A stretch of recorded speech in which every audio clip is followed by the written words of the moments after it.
guys. So this is your last lesson of the 2019-2020 year, and or last new lesson. I thought I would close it out with show you how to, if you're looking at the graphs of a trig equation, how to determine what kind of an equation or what the actual equation is. So if you're just looking at a sine curve or a cosine curve or a tangent or something like that, can you figure out what an equation is? Now, some of you may ask, yeah, but don't like sines and cosines kind of look the same? Is it kind of hard to tell? And the short answer is yes, it is. You could actually, I could give you a sine curve and you could give me a different equation for a positive sine, a negative sine, a positive cosine, a negative cosine. So that part, just to keep your answers looking the same, I'll probably tell you which kind I want, and then you can look at it from there. And but anyway, it's a pretty straightforward process for most of these. Can be maybe a little tricky with tangents and cotangents sometimes, but not very often. So we're going to go through this. Should be a much shorter lesson than the last one. And then that will be it for new material. You'll have a review for tomorrow, test on Friday, and that will be it. All right, so lame joke, maybe your last lame joke. So the other day I was out to dinner, and the waiter came up to me and asked me if I wanted to box for the leftovers, and I said no, but I'll wrestle you for them. All right, so you're going to see in the next 6 examples, I picked one of each kind, and we're just going to try to figure out what the equation is. So what I like to do a lot of times on a test is I will give you this setup. It'll say something like y equals, and then you'll see all these boxes. So I'll kind of explain how I'll kind of format it so it won't be something new on your test. I think I do it on the review sheet like this also. So anyway, so right here I'm asking you for the equation of a positive cosine. And the reason why, when you look at this, you might look at it and go, wait a minute, but that's a negative cosine graph. Well, remember, not every graph has a phase shift at the y-axis. So if I'm asking you for a positive cosine, I'm looking for a graph whose box will look something like this, right? Positive cosines have a box that starts high and ends high, hits there and touches there at the quarter. So I'm looking for that. That's what positive cosines look like. Okay, so when I look at that, I kind of see a positive cosine from here to here. So what I'm going to do is I'm going to go ahead and mark a box, and that's not, listen, that doesn't have to be the only box.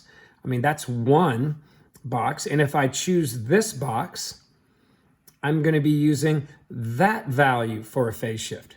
But if I choose this box, that's another start high, end high, down here in the middle, that would be a different phase shift.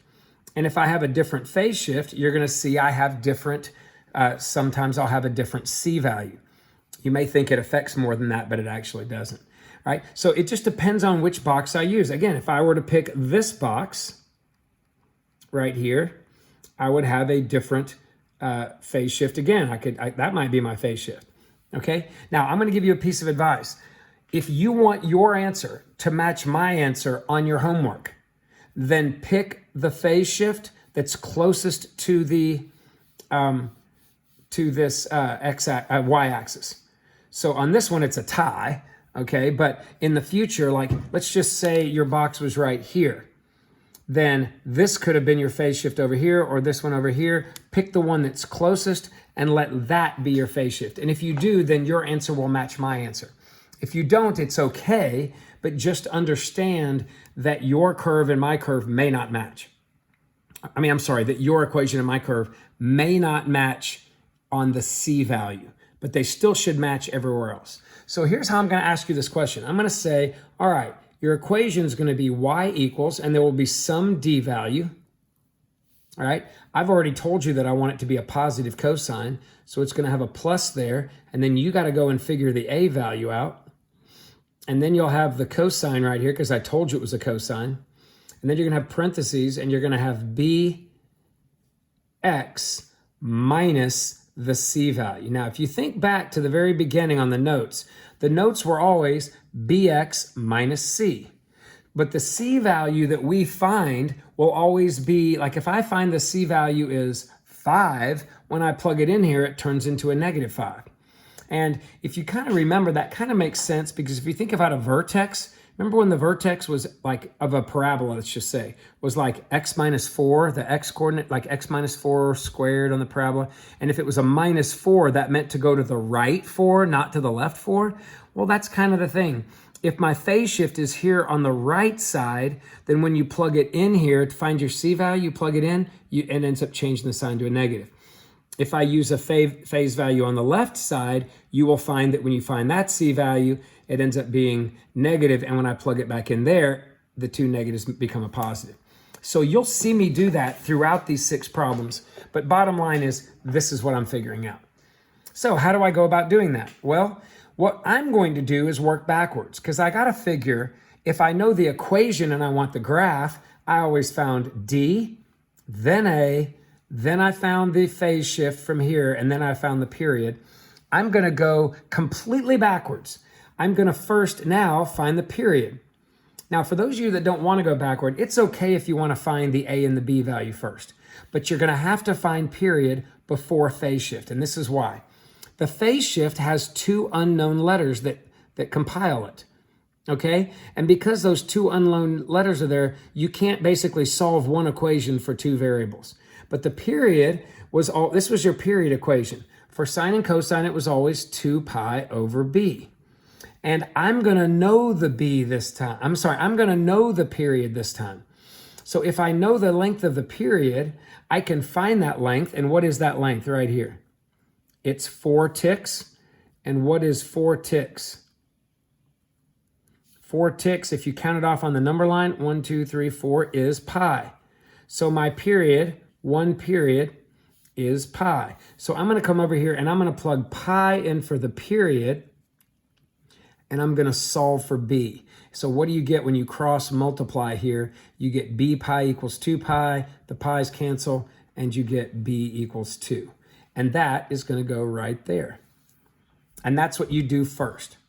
Now, working backwards, what was the third thing you found before? Was the phase shift? Well, that's going to be the second thing I find this time. Now, before, when you found phase shift, if you think about what you did this. You took that, set it equal to 0, and solved for x, right?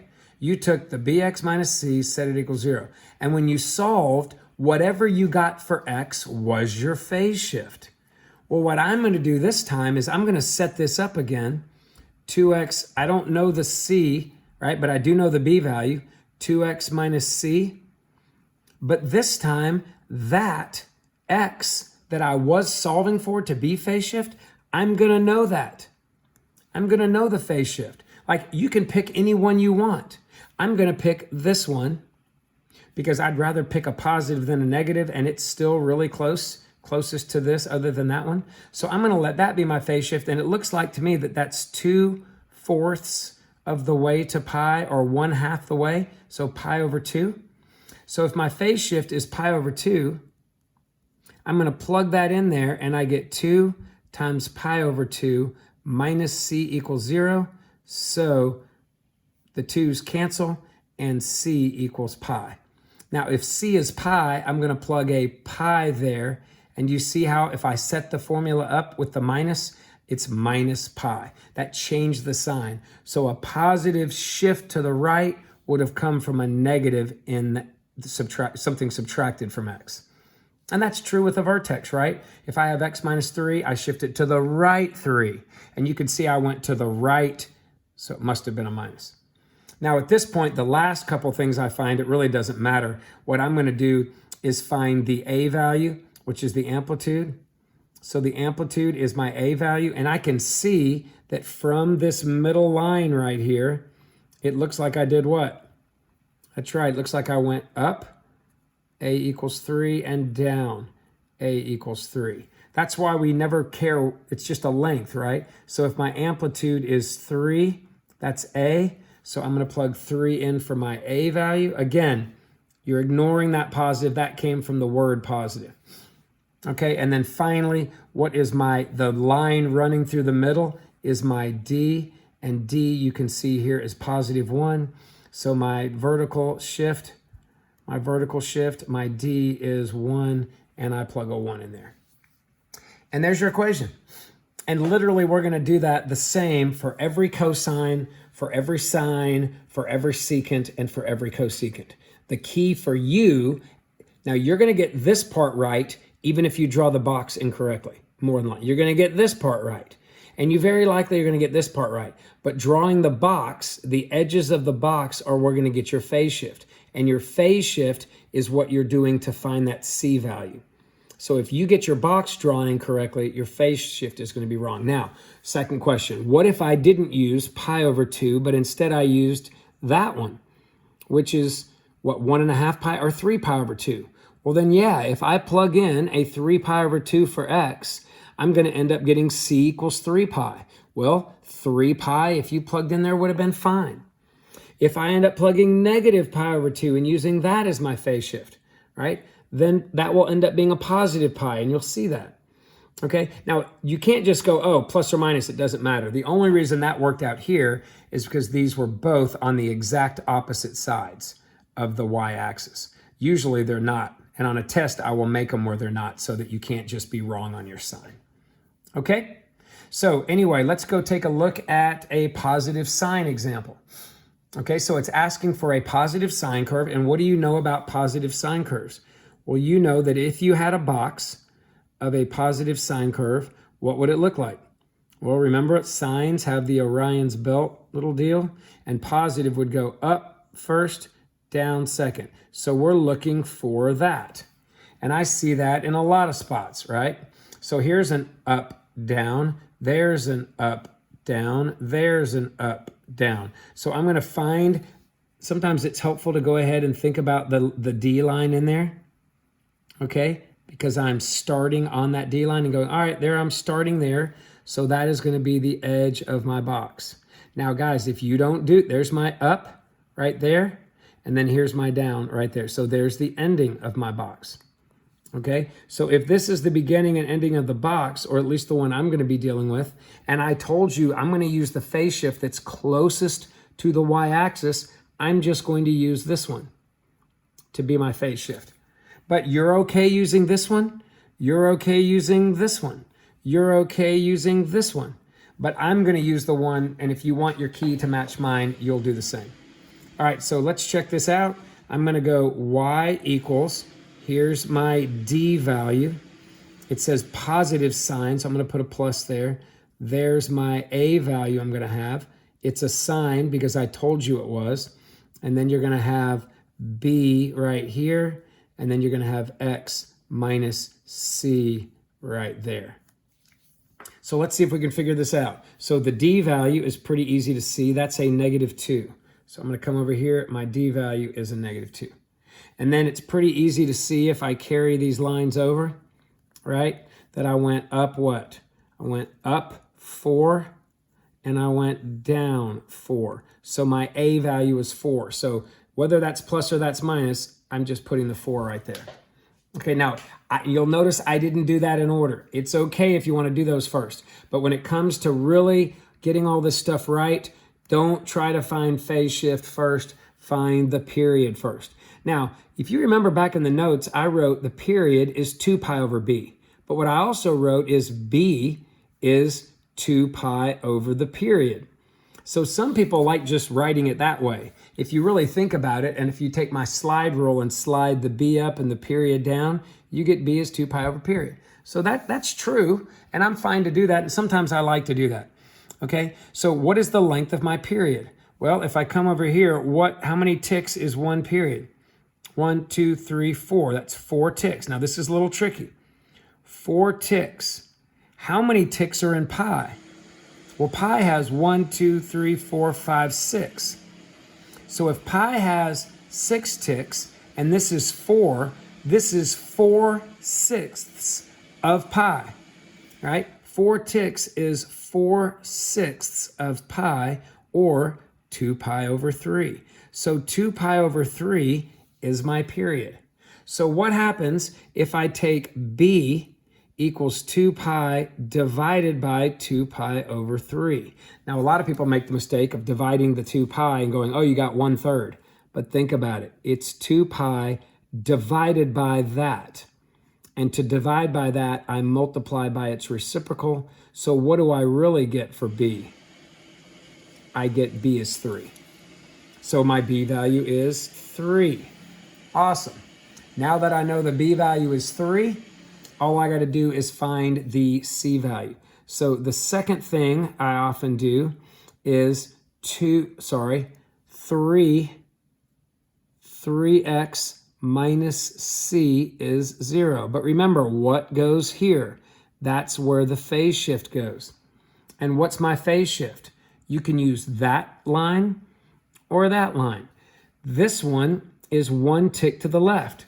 Well, what is 1 tick? It is 1, 2, 3, 4, 5, 6. It is 1/6 of pi to the left. So the phase shift is negative 1/6 of a pi. So what do? I plug that in for x. And again, if you missed why I'm doing that, do you remember that I was solving for x to get the phase shift? Well, now I'm going backwards, so I'm plugging the phase shift in for x to solve for c. So I end up getting c equals, and that cancels and leaves me negative pi over 2. So my c value becomes a negative pi over 2. And what do those two negatives do? The two negatives become a positive, okay? So because they were both negative, you're going to come in here and make them positive, okay? All right, let's look at a negative tangent. Now, sometimes these can be a little tricky, so let's talk about these. But you can still kind of work backwards, I think, to get your b and your c value. But your a and your d value sometimes are a little trickier to find. So let's talk about that. So first thing I'm going to talk about, I said it was a negative tangent, and sure enough, it looks like I could have said it was a positive cotangent, but I just chose negative tangent. So what things should you be thinking about because it's tangent and not cotangent? What are the major differences between tangent and cotangent? And if you said to yourself, oh, the phase shift for tangent's in the middle, that's true. So when you're thinking about this, when you are trying to figure out where the phase shift is, you've got to find the middle of this thing, and that's where this thing becomes trickier. So let me go ahead and set this up. This is how it will be set up for you. All right. So the problem with the middle is, where is it? Is that it? That kind of looks like the middle, but maybe so does that. Maybe it's somewhere in between here. Well, here are the things that I'm going to do to help you. One thing is this. Whatever you end up having for that line right here in the middle, it's going to cross at one of the crosshairs, at one of the intersections of the grid lines. So you're not going to have a d value at like a half here, all right? You're not going to have, and then also when I cross right here, you'll notice that this graph doesn't hit right on the money, does it? It hits a little bit to the left there. I'm not going to do that on this test. So that's one hint that this is probably the very center of your graph. Another hint is the asymptotes have to be in between these two graphs because they're following asymptotes. And on this graph, that's pretty easy. You can see there's only one dotted line there. And I'm telling you that your asymptote will fall on the grid line. So I made it easy on this one, but I made it a little trickier on the next one, you'll see. So if these were my asymptotes, again, I want to pick the phase shift. So let me ask you a question. Remember, on a tangent, the phase shift is not at the endpoints. The phase shift is in the middle. Remember that. You've got to remember that. So this is my phase shift here. Okay? Now, once you know where the asymptotes are, which on this one was kind of obvious, but I'll tell you on the next one it's not quite as obvious. If I know that this is my, these are my asymptotes, then I know that my period is 1, 2, 3, 4, 5, 6 ticks, right? And 6 ticks is 1, 2, 3, 4, 5, 6, 1 pi. So I know that my period is pi.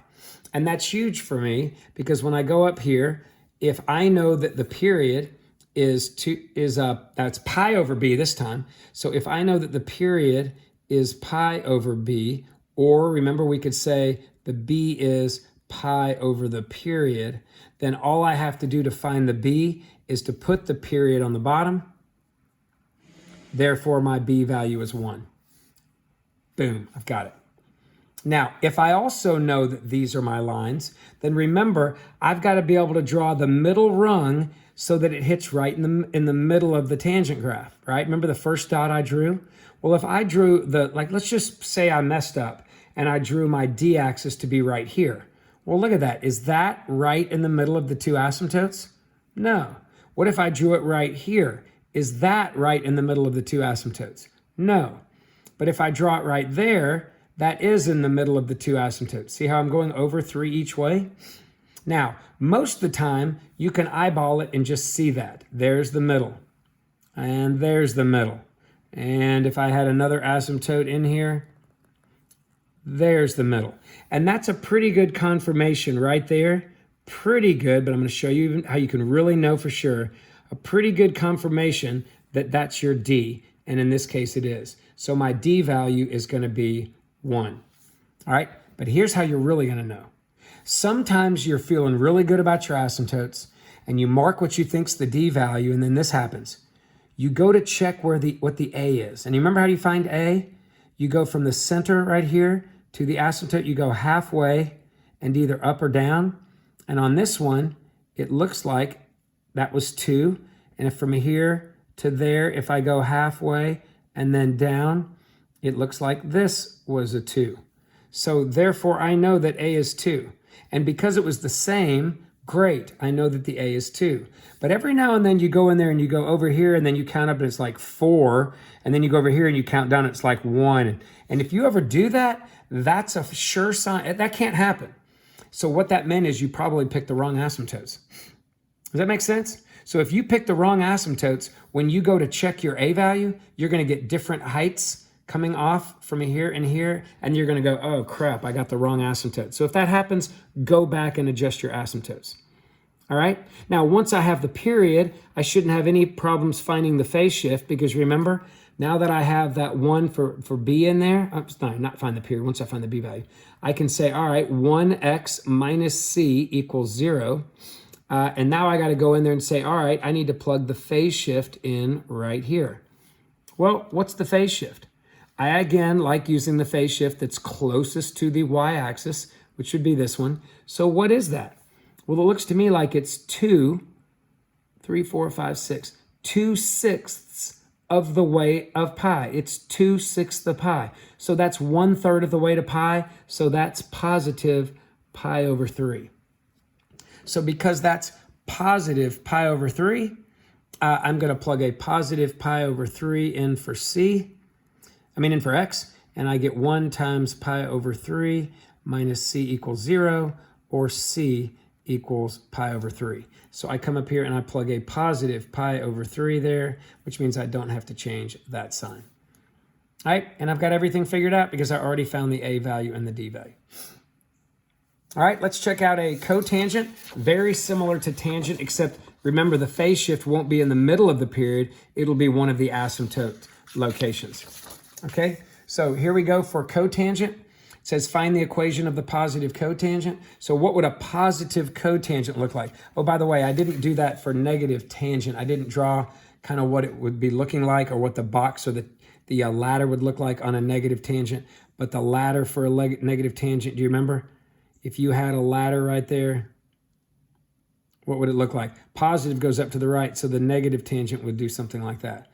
Okay, so it's not super important that we think through it with tangent and cotangent like it is with positive sine and cosine, because we kind of already know where the asymptotes are. So if you don't do it like here, like we did it for sine and for cosine, it's not that important. Okay, so if you want to do it, great, but you see how I already see what it looks like? I don't have to really narrow it down. Now, here's my problem. Positive cotangent. Y equals, I don't know the D value. I do know it's positive. I don't know the A value yet. I do know that it's cotangent because they told me.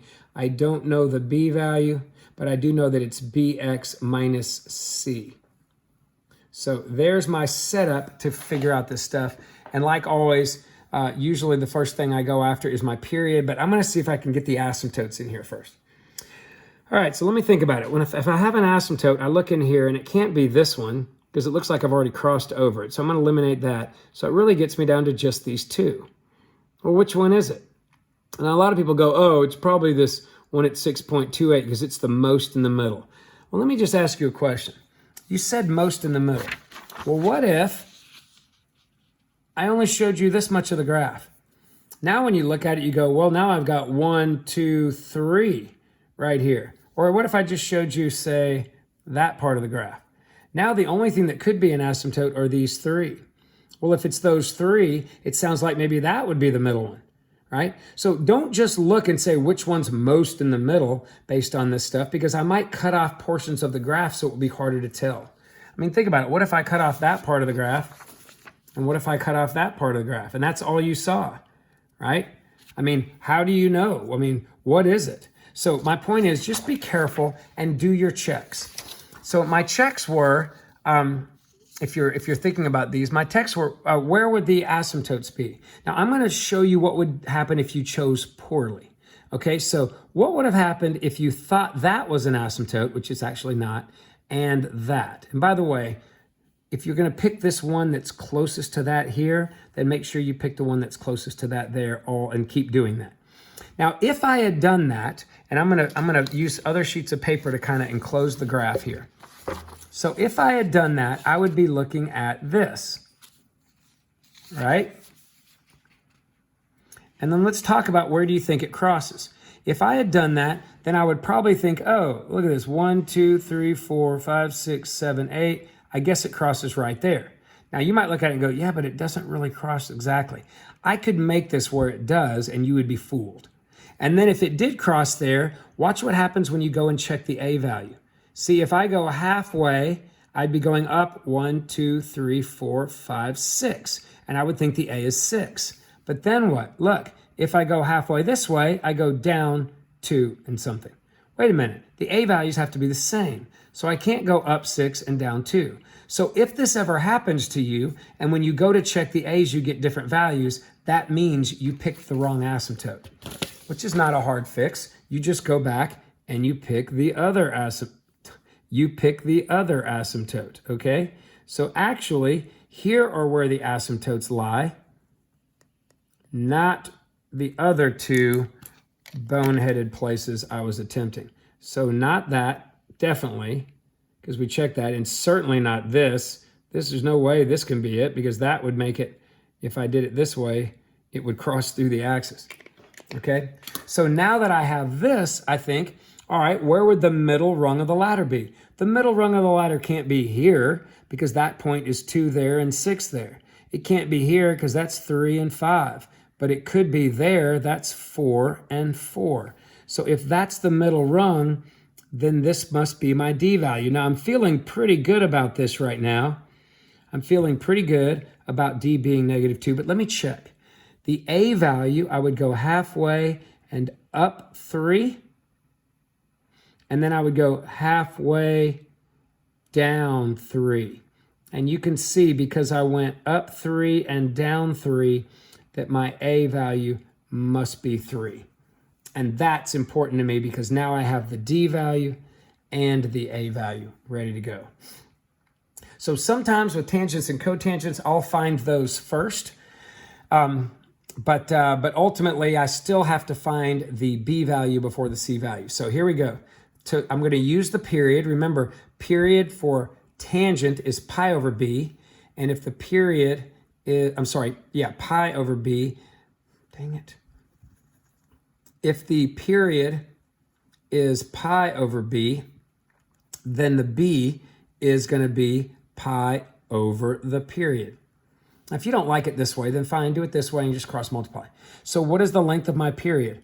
1, 2, 3, 4, 5, 6, 7, 8. So 1 period equals 8 ticks. And what did 8 ticks stand for? 1, 2, 3, 4, 5, 6, 7, 8. 2 pi. 3.14 is 1 pi. 6.28 is 2 pi. So 8 ticks is 2 pi. That means 1 period is 2 pi. So I'm going to plug 2 pi. Therefore, B is pi over 2 pi. And the pi's cancel, leaving me B is a half. And once I know B is a half, then I can go and say B x minus c is 0. And then again, I can plug the phase shift in right there. And what's the phase shift? You can use either this or this. Well, again, I'm going to use the phase shift. And why can I use the ends and not the middle? It's cotangent.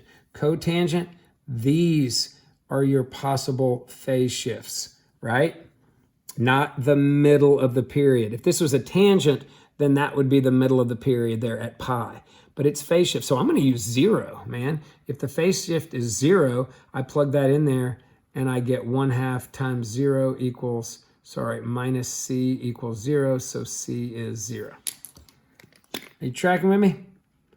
Okay, and then once I know that c is 0, I can plug that in there. Now, would you be wrong if you used 2 pi as your phase shift and plugged the 2 pi in there? No, you'd end up getting c equals pi, which is fine. But in this case, it's a little simpler, easier. And anytime my phase shift is right there, that just makes the c value 0, less that you have to do. Okay, so I've got it filled out and I'm done. Now, last two, negative cosecant and positive secant. So for a negative cosecant, again, I'm going to start off by looking at, I need to know the d value. I told you it was negative. There's my a value. Cosecant, right? Cosecant. Don't write secant. It's CSC. And then bx minus c. Okay? Now, if it's a negative cosecant, what do negative cosecants get built from? Right? Their foundation, if it's a negative cosecant, would be a negative sine curve, right? So I'm thinking, what would a negative sine curve look like? Well, if I'm a negative sine curve's foundation or box would have been, again, sine. So you got the Orion's belt thing. I know you're probably sick of me saying that. And then negative sine, you're going to bump down and then bump up. So this is what I'm looking for when I go to box. And again, if you don't box this, then you're going to get the wrong C value. The other three values very well may be the same, but you're going to get the wrong C value. So I'm looking for a bump down and a bump up. Now, what are significant on cosecant about these middle dots? Those are where the asymptotes are. So if I just drew the asymptotes in, and it doesn't matter where you draw them, I usually draw them in near the intersection of x and y to kind of get started. Okay, so that first dot is going to be bumping down and then bumping up. Well, that kind of looks like there's my D running right down the middle of this, right? Running right down the middle. There's my D. And you can go ahead and put 1, 2, 3 in there. All right, so if that's my D, I got to go down from D and then up. So I'm not doing it here. Am I doing it here? Am I doing it here? There? Well, it's got to be on what would have been an asymptote, right? These are all asymptotes. So I'm going to go to one of the asymptotes. Well, it's not this one. I don't bump down and up because there's no graph down here. So it must be here to here to here. There's my bump down. And then here's my bump up. And there, that's pretty close. But look, if I had picked this box, here to there, here's my bump down. Here's my bump up. So which phase shift is closer to this? This one, that's closer to the y-axis. So I'm going to let that be my phase shift.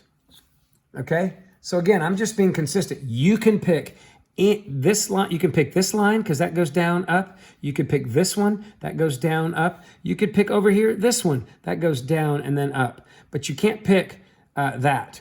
That goes up, down. That will give you the C value for a positive sine curve. Got to be careful. Okay, so let's see this. I've got the D value in there. I'm going up 2 and down 2. So since I'm going up 2, my A is 2, and down 2, right? I see my A is 2. I can go ahead and plug that in. All right, and then I'm going to use the period. How long is a complete up, down? That right there, I'm sorry. That right there is 1 period. Okay, and if that right there is 1 period, then what is, how many tick marks is that? Ooh, let me see, 1, 2, 3, 4, 5, 6 tick marks. Now be careful. 1 tick mark is pi. So what is 1, 2, 3, 4, 5, 6 tick marks? That's 6 pi. So when it comes to finding my b value, if I say, all right, if period, now I'm back to 2 pi over b again, or b is 2 pi over the period, what would that mean if I plug in 6 pi for my period? Well, the pi's cancel and I end up getting 2 over 3 or 1/3. Sorry. So 2 pi over period. So I plug in a 6 pi for the period and the pi's cancel and get 1/3. So the b value is 1/3. And then the last thing I have to do, remember, bx minus c. So 1/3 x minus c. But what goes here? Once again, my phase shift. What's my phase shift? I'm going to call it 2 pi. So if my phase shift is 2 pi, I get 1/3 times 2 pi. I can go ahead and do minus c equals 0, or I can just set it equal to c. So c is 2 pi over 3. It's positive. I'm going to put it in there positive, but the negative changes it in the end. All right, last but not least, I have a positive secant graph. Okay, so it asked me to do a positive secant. And if I'm doing positive secant, I'm going to go ahead and set it up. Y equals d positive a secant b x minus c is our form. And I can already see that the d value is right down through the middle. So that looks like d is -3. Go ahead and get that in there. From there, I can see that I'm going up 1 and down 1. So my a is 1. And by the way, put the 1 in there so I can see. If you leave it blank, it looks to me, I know that technically you normally don't write a 1. You'd go -3 plus secant. But if you leave it blank, I don't know whether you know that it means 1 or 0 or you couldn't find it. So put it in there. If you ever had to write it, of course, I would just go -3 plus secant. Okay, now I'm trying to do a secant that's positive. Now, what would a positive secant be built off of? The foundation of a positive secant would have been a positive cosine curve, right? And a positive cosine curve would have looked like what box? Cosine would have started high and ended high, dropped down in the middle, hit in the quarters, right? That would have been a positive cosine. So how would the asymptotes? The asymptotes would have been running through these, wouldn't they? So I'm looking for starting, asymptote, low, asymptote, high. So where these are my asymptotes, right, in between the graph, all in here. So I don't want to start on an asymptote, do I? So I want to start high and go down for my imaginary positive cosine curve. So I'm going to start high, go down to the low, come back to the high. That's my box right there. So figure that out. And if that's my box, where am I crossing? At the quarters. Now, I don't even have to draw this in here, the dots in there, but I need to see where it is so that I know where the phase shift is, because the phase shift is the beginning or ending of the box. So that's my phase shift, okay? Now, if I draw my box in incorrectly, I'm going to get the wrong phase shift. And remember, if you get the wrong phase shift, you get the wrong, remember back up here, you get the wrong phase shift, you get the wrong C value, okay? So I've already got D is -3, I've already got A. Let's work on this period. Now, the period is not just one bump. Remember, the period's an up, down total. In this case, it's a half up all the way down, half up. So I'm really going from here all the way through to there for one period. Okay, so how many tick marks is that? 1, 2, 3, 4, 5, 6, 7, 8 ticks. And on this ruler, what's 8 ticks? 1, 2, 3, 4, 5, 6, 7, 8. 8 tick marks is just pi. So my period's pi. So back up to here. If my period, I'll do it differently this time. If my period is 2 pi over b, I could plug pi in for the period, and I get 2 pi over b, and when I cross multiply or do the slide rule, I get b equals 2. Or you could say b equals 2 pi over the period, And that way b equals 2 pi over pi, and the pi's cancel, and I get b equals 2. Either way, it's fine. You think either way, you're going to be good. So there's your b value. And then again, the last thing I have to find, I have to take my 2x minus c, set it equal to 0. What goes here? My phase shift. What is my phase shift? Remember, you got to use the beginning or ending of a box. You could use that. You could use that. You could go over another 8 ticks and use that. But I'm just going to use this one. This is one what? 1, 2, 3, 4, 5, 6, 7, 8. It's one of the 8 ticks it takes to get the pi, so it's 1/8 of a pi. So phase shift is positive pi over 8. So if I plug a pi over 8 in there and move the c over, I get pi over 4. Positive, so I plug it in there as a positive, and it turns to a negative once it's in there. All right, guys, that's it. Enjoyed it. Check the review. Make sure that you understand it. Make sure you get this homework done. Understand the review sheet pretty well, and you are going to be... Oh, by the way, your review sheet is going to be... there are going to be a lot of problems omitted because we didn't get to cover everything. Okay, so I'll make a note of that. Obviously, I've made a note of that in the assignment sheet, and I'll probably have a new one for you to practice on, because the old one has all kinds of extra stuff that we weren't able to get to. All right, take care, guys, and hope to see you guys soon.